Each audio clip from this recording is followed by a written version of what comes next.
시청자 여러분 안녕하십니까?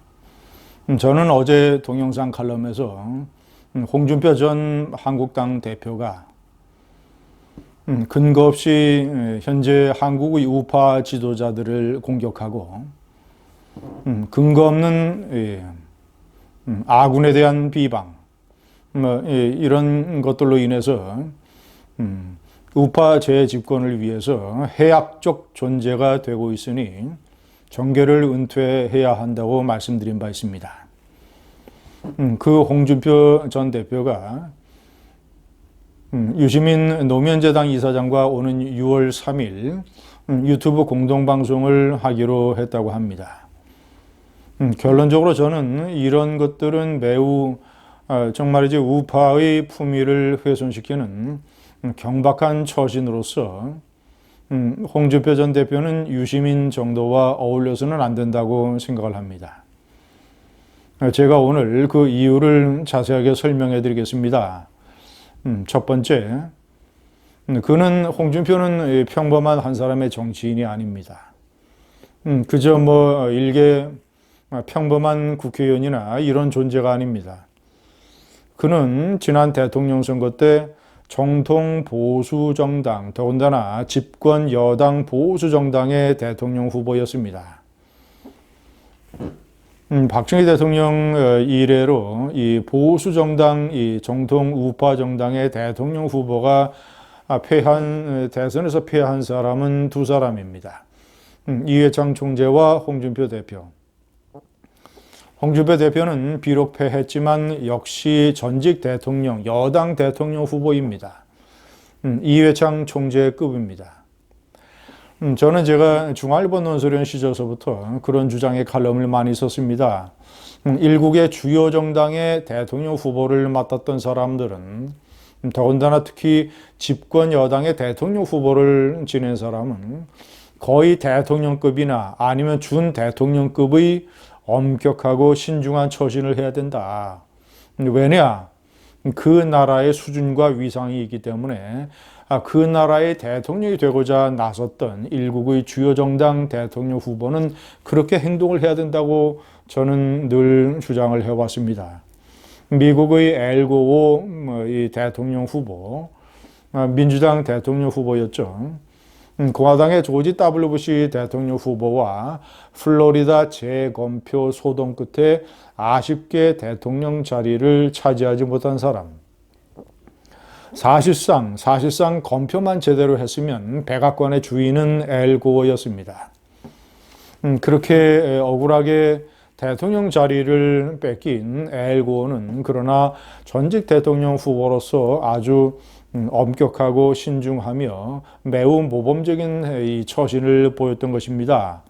기후 변화에 관한 책을 써서 이것이 저서 영화로 많이 알려졌고 그리고 문학상까지 받았습니다. 더구나 제가 특히 기억을 하는 것은 까트리나 2005년인가요? 까트리나 이 태풍이 까트리나 폭풍이 뉴올리언즈 주를 습격을 했을 때 그때 뉴올리언즈에서 이 불어난 물, 홍수물에 고립된 병원에 270여 명의 환자와 의사와 직원들이 있었습니다. 그 의사 중에 한 사람이 평소에 교분이 있었던 엘 고어 전직 대통령 후보에게 긴급 SOS 연락을 했습니다. 엘 고어는 사제를 털어서 전세기를 내서 그 병원 인근에 착륙시켜서 그 환자들을 전부, 환자, 직원, 의사들 전부 구조하는 그런 작업에 아주 중요한 역할을 엘 고어는 했던 것입니다. 저는 제가 중앙일보 논설위원 시절에 문재인 전 대통령 후보의 경박한 처신을 제가 신랄하게 비판을 했습니다. 박근혜 대통령에게 쌍욕을 해댔던 그 세월호의 유가족 중에 한 사람인 유민 아빠. 유민 아빠가 광화문 아스팔트에서 단식 논성하는 데 가서 같이 아스팔트 바닥에 앉아서 단식 논성 동조를 했던 문재인, 그리고 세월호 사건에 이런 국가적인 재난에서 국민 화합이라든가 재난 극복 이런 데에 몰두하는 것이 아니라 어떻게 해서든지 이 사건을 박근혜 대통령 정권을 공격을 하는 그런 정치적인 소재로 활용하는 데에 아주 몰두했던 문재인 전직 대통령 후보. 그런 처신은 전직 대통령 후보로서 맞지 않는다는 지적을 했던 것입니다. 유시민은 대표적인 제가 꼽는 5명의 경박한 좌파 나팔수. 손석희, 유시민, 김제동, 김어준, 주진우. 5명 중에 대표적인 사람입니다. 과거 천안함 폭침을 북한이 천안함 폭침을 소설 같은 이야기라고 매도를 하는 망언을 했던 유시민. 그것뿐만이 아닙니다.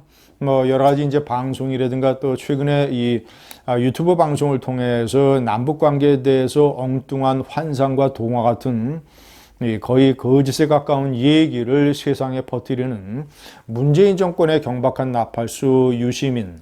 최근에는 심재철 의원의 증언에 따르면 1980년대에 대표적인 밀고자라는 의혹에 휩싸여 있는 인물. 무엇보다도 그가 그동안 경박한 처신으로 이 우파의 가치를 공격하고 훼손한 그런 죄과는 그대로 남아있는데, 그런 인물과 마주 앉아서 거의 잡담 수준의 방송을 한다는 것은, 시청자 여러분, 이회창 총재가 유시민과 마주 앉아 있는 장면을 상상할 수 있겠습니까? 거듭 말씀드리지만 홍준표는 이회창 총재급의 어떤 신중하고 품위 있는 처신을 해야 되는 것입니다. 집권 여당 정통 보수 정당의 대통령 후보였기 때문에.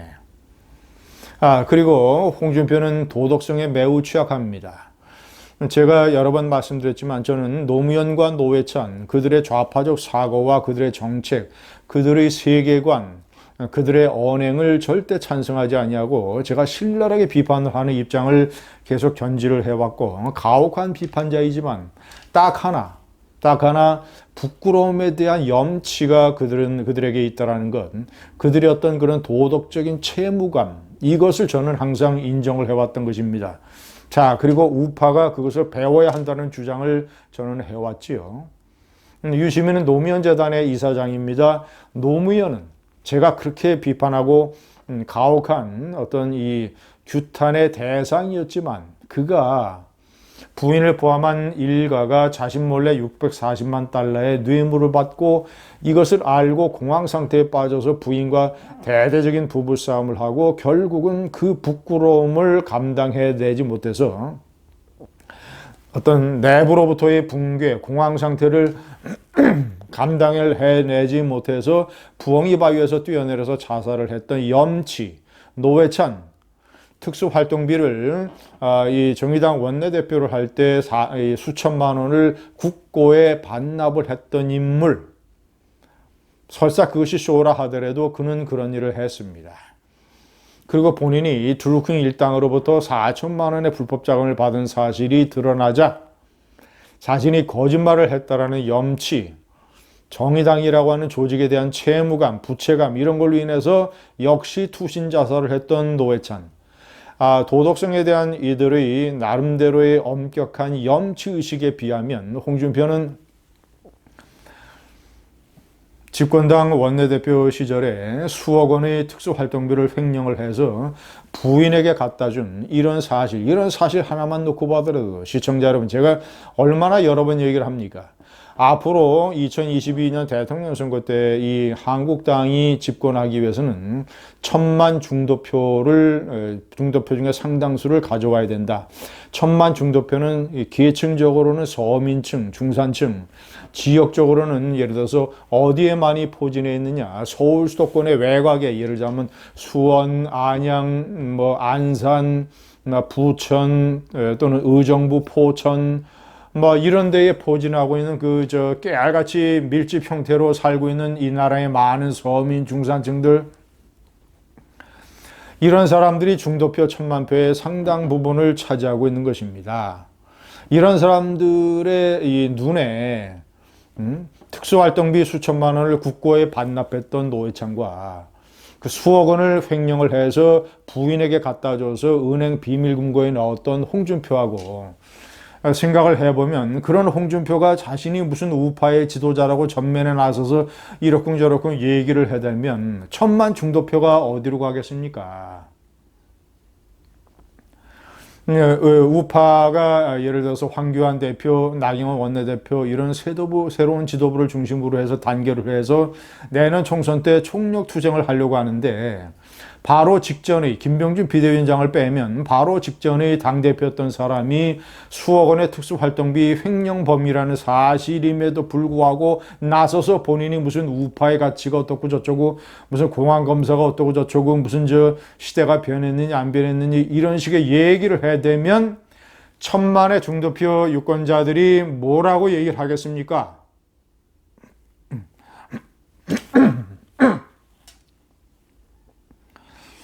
유튜브 방송을 같이 하면 유시민이 그런 거를 물어보지는 않겠지만 만약에 유시민이 그런 걸 물어보면 너 왜 차는 수천만 원을 특수활동비를 국고에 반납을 했는데 당신은 수억 원을 부인 갖다 주지 않았느냐라고 물어보면 뭐라고 답변할 겁니까? 또 보수를 대표해서 보수우파 대망신을 시키려고 합니까?